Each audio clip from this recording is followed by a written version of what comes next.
Welcome to the IBJJF online rules course. This video will be focusing on takedowns. The next sequences will show you some of the most common examples of situations where takedown points will or will not be awarded. In order for a takedown to be considered, the movement must start with both feet on the ground of the athlete performing the action. When one of the athletes starts the movement and causes the opponent to land on their back, sideways or seated, establishing top position for 3 seconds. When an athlete forces their opponent to the ground on all fours or belly down, points will only be awarded once the athlete controls the opponent's back. Placing hooks is not required, but keeping at least one of the opponent's knees on the ground for 3 seconds is. Not to be misinterpreted when an athlete initiates a takedown movement and the opponent defends by sprawling and controlling the back. This situation is not considered a takedown, and no points will be scored.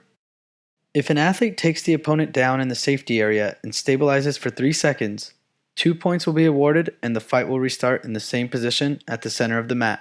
While in any position starting from guard, if the athletes remain on their feet for 3 seconds, the combat shall then be considered standing combat.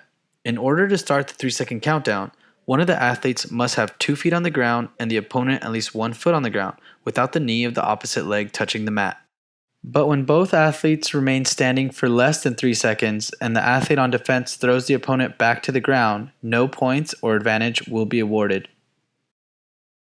When the opponent has 1 knee or more on the ground, the athlete performing the takedown will only be awarded points if they're standing at the moment the takedown is carried out. On the other hand, if the movement does not initiate from standing, it will not be considered a takedown and no points will be awarded. No points will be awarded in situations where the opponent is taken down from their knees, whether initiated in the guard or any other ground fighting situation. When the athlete uses a single or double leg takedown attempt, but the opponent successfully applies a counter takedown, only the athlete performing the counter will be awarded 2 points. The opponent will not score points or advantage. In a situation where the athlete initiates the takedown movement and the opponent tries to take their back in the process, but does not succeed, it will still count as a takedown and 1 advantage for the back control.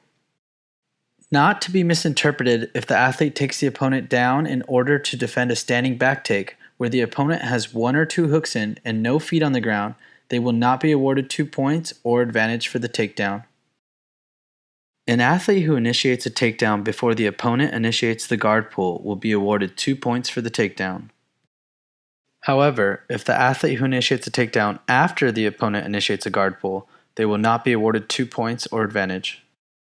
When an athlete has a grip on the opponent's pants and the opponent pulls guard, the athlete will receive 2 points for the takedown if they stabilize the top position on the ground for 3 seconds. When an athlete has a grip on the opponent's pants and the opponent jumps guard and remains suspended in the air, the athlete will have to put the opponent's back on the ground within 3 seconds and stabilize the top position for 3 seconds to be awarded with takedown points. However, when an athlete has a grip on the opponent's pants and the opponent jumps guard and remains suspended for 3 seconds or more, it will decharacterize the takedown attempt and no points or advantage will be awarded. Now we are going to show you how advantages are scored. The referee may only award advantage points once there is no longer a chance for the athlete to reach a point scoring position. When an athlete achieves a takedown and their opponent lands on the ground, but the position is not stabilized for 3 seconds, an advantage will be awarded. When an athlete applies a takedown or a series of takedowns and the opponent returns to their feet before stabilization, only 1 advantage will be awarded when there is no longer a possibility of completing the takedown. Any situation where the athlete takes the opponent down to the ground, lands in guard or half guard, and immediately gets swept by the opponent, they will be awarded an advantage for the takedown attempt and the opponent will receive 2 points for the sweep. Not to be misinterpreted for when the athlete takes the opponent down, landing free from the legs, then the opponent reverses the position without using guard. 1 advantage will be awarded for the takedown attempt, and no points or advantage will be awarded for the reversal. Please be advised to these similar situations with different outcomes. When the opponent deliberately flees the match area to prevent the athlete from completing a takedown, 1 penalty will be given to the opponent and 2 points to the athlete. However, no advantage or points will be awarded when an athlete attempting a single leg takedown takes the opponent outside the combat area. If the athlete lands the takedown beyond the safety area, no points or advantage will be awarded. But if the athlete lands in the safety area and ends up out of bounds through defending before 3 seconds of stabilization, an advantage will be awarded. For more information on takedowns, visit ibjjf.com/rules. Thank you.